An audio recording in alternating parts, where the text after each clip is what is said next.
നമസ്കാരം. ഇടുക്കി ജില്ലയിലെ പീരുമേട്ടിൽ സീത എന്ന പേരുള്ള ഒരു ആദിവാസി സ്ത്രീ, ഒരമ്മ കൊല്ലപ്പെട്ടിട്ട് ഏതാണ്ട് 15 ദിവസങ്ങൾ കഴിയുകയാണ്. നമുക്കെല്ലാവർക്കും ആ വാർത്ത നല്ല ഓർമ്മയുണ്ടാവും അല്ലേ? ആദ്യം പുറത്തു വന്ന വാർത്ത കാട്ടാന ആക്രമണത്തിൽ ഒരു ആദിവാസി സ്ത്രീ കൊല്ലപ്പെട്ടു എന്നാണ്. എന്നാൽ തൊട്ടടുത്ത ദിവസം ആ വാർത്തയുടെ നിറം മാറി, ഭാവം മാറി, രൂപം മാറി, എല്ലാം മാറി. കാട്ടാനയൊക്കെ പിക്ചറിൽ നിന്ന് അങ്ങ് മാറിപ്പോവുകയും പകരം അവിടെ ഭർത്താവ് കയറി വരികയും ചെയ്തു.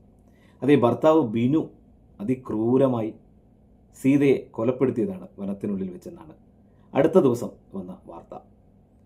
ആദ്യം വന്ന ആ വാർത്തയേക്കാൾ ചൂട് പിടിച്ചു രണ്ടാമത്തെ വാർത്ത. കാട്ടുതീ പോലെ പടർന്നു. സോഷ്യൽ മീഡിയയിൽ എല്ലാവരും ഷെയർ ചെയ്തു, ചർച്ചകളായി, എന്തൊക്കെയോ നടന്നു.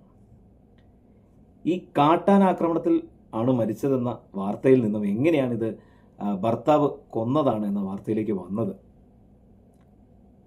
സീതയെ പോസ്റ്റ്മോർട്ടം ചെയ്തതിന് ശേഷം, സീതയുടെ മൃതശരീരം പോസ്റ്റ്മോർട്ടം ചെയ്തതിന് ശേഷം സർജൻ പുറത്തിറങ്ങി ഏതോ മീഡിയേഴ്സിനോട് എന്തോ സംശയം പ്രകടിപ്പിച്ചു. പിന്നെ അത് വലിയ വാർത്തയാകാണ്.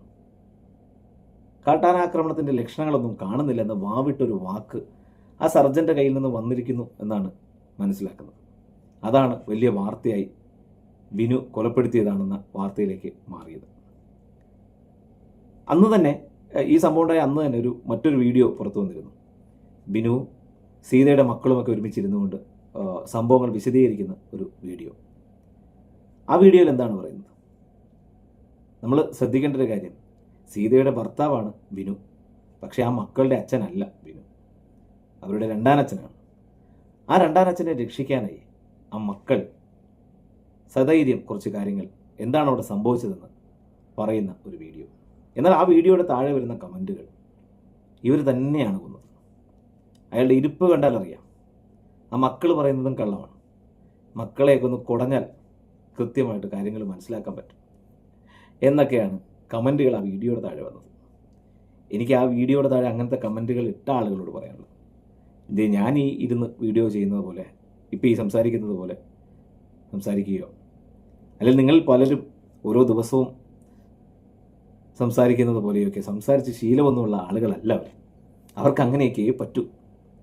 അപ്പോൾ അതിലൊരു സംശയത്തിൻ്റെ കണ്ണ് നമ്മളിടുമ്പോൾ അത് തീർച്ചയായും അതിൻ്റെയൊക്കെ അർത്ഥതലങ്ങൾ മാറിപ്പോകും.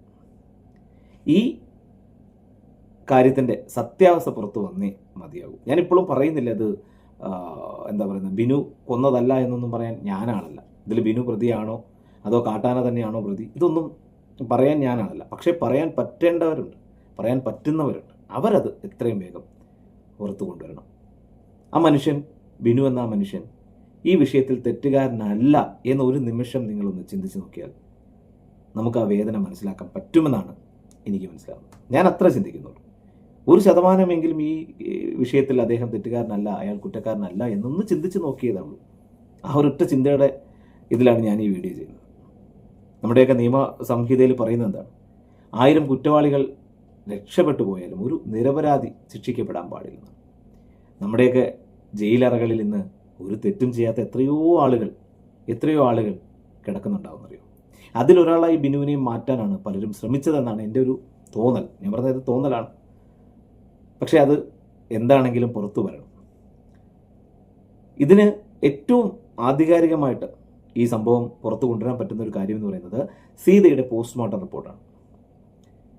ഏതാണ്ട് 15 ദിവസമായിട്ടും ഈ നിമിഷം വരെയും ആ പോസ്റ്റ്മോർട്ടം റിപ്പോർട്ട് പുറത്തു വന്നിട്ടില്ല. എന്തായിരിക്കും കാരണം? എവിടെയെങ്കിലും കേട്ടുകേഴ്വിയുണ്ടോ? ഒരു നിഗൂഢമായൊരു കൊലപാതകം ഉണ്ടായിട്ട് 15 ദിവസമായിട്ടും അതിൻ്റെ പോസ്റ്റ്മോർട്ടം റിപ്പോർട്ട് പുറത്തു വന്നിട്ടില്ല. എന്തായിരിക്കും ഇതിൻ്റെയൊക്കെ ഒരു ഹിഡൻ അജണ്ട? എതിരെ നിൽക്കുന്നത് വളരെ പാവങ്ങളും പാർശ്വവൽക്കരിക്കപ്പെട്ട ആളുകളുമാകുമ്പം അവർക്കെതിരെയൊക്കെ നമുക്ക് എന്ത് വേണമെങ്കിലും അടിച്ചേൽപ്പിക്കാൻ എളുപ്പമാണല്ലോ അല്ലേ? അങ്ങനെ എന്തെങ്കിലുമൊക്കെ ഉദ്ദേശങ്ങളിലാണ് ആരെങ്കിലുമൊക്കെ, അത് വനപാലകരോ ഈ പറഞ്ഞ മെഡിക്കൽ സംഘമോ ആരാണേലും, അവരോടൊക്കെ പറയാനുള്ള ഒരു കാര്യം എന്ന് പറയുന്നത്, നിങ്ങൾക്ക് നാട് മാറിപ്പോയി. ചിലപ്പോൾ വേറെ നാട്ടിലെ, ഞാൻ വേറെ നാട്ടുകാരെയൊന്നും കുറ്റം പറയുന്നില്ല, നമുക്കറിയാലോ എന്തൊരു വാർത്ത, ഇതുപോലത്തെ ഒരു വാർത്ത വൈറലായൊക്കെ പോകുമ്പോൾ, ഒരാളെ കുറ്റപ്പെടുത്തുന്ന അല്ലെങ്കിൽ അയാളെ കുറ്റവാളിയായി സൃഷ്ടിക്കുന്ന വാർത്തകൾ വരുമ്പോൾ എല്ലാവരും അയാളെ കുറ്റപ്പെടുത്തിക്കൊണ്ട് തന്നെയാണ് പോവുക. കാര്യം നമ്മൾ കേട്ട വാർത്തകൾ വെച്ചിട്ടാണ് നമ്മളെല്ലാം കാര്യങ്ങൾ വിശദീകരിക്കുക, അപഗ്രഥിക്കുക അല്ലേ? പക്ഷേ ഈ നാട്ടിലുണ്ടല്ലോ, പീരുമേട്ടിൽ, എൻ്റെ നാടാണ്, അഭിമാനത്തോടെ ഞാൻ പറയാം, അവിടെ ഇടത് വലത് രാഷ്ട്രീയ വ്യത്യാസമില്ലാതെ, വലിയവരോ ചെറിയവരോ എന്ന വ്യത്യാസമില്ലാതെ, ആണെന്നോ പെണ്ണെന്നോ വ്യത്യാസമില്ലാതെ എല്ലാവരും ഇപ്പോഴും ബിനുവിനെയും മക്കളെയും ചേർത്ത് നിർത്തിയിരിക്കുകയാണ്. കാര്യം എല്ലാവർക്കും ഇതിൻ്റെ സത്യാവസ്ഥ അറിയണം. അതുവരെ ബിനുവിനൊരു പോറൽ പോലും ഏൽക്കാൻ ആ നാട് സമ്മതിക്കില്ല.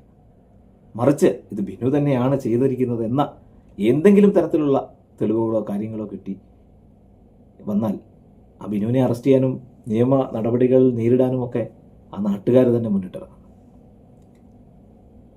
ഒരിക്കൽ കൂടി പറയാനുള്ളത്, എതിരിൽ നിൽക്കുന്നത് പാവങ്ങളാകും.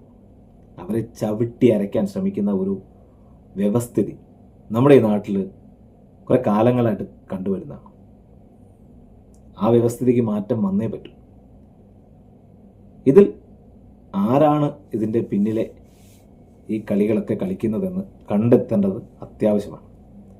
നമ്മുടെ ഗവൺമെൻറ്റും മറ്റ് മനുഷ്യാവകാശ സംഘടനകളുമൊക്കെ ഈ വിഷയത്തിൽ ഇടപെടുമെന്നാണ് എൻ്റെ പ്രതീക്ഷ. സീതയ്ക്ക്, ആ അമ്മയ്ക്ക് നീതി നേടിക്കൊടുക്കേണ്ടത് അത്യാവശ്യമാണ്. അതോടൊപ്പം ആ കുടുംബത്തിനുണ്ടായ നഷ്ടം അത് നികത്താനും ഈ സർക്കാരിനും മറ്റ് ബന്ധപ്പെട്ട അധികാരികൾക്കുമൊക്കെ ബാധ്യതയുണ്ട്, കടമയുണ്ട്. എന്തായാലും സത്യം പുറത്തു വരട്ടെ. സത്യം പുറത്തു വരുന്നതിനായി ഞാനും നിങ്ങളെപ്പോലെ കാത്തിരിക്കുകയാണ്.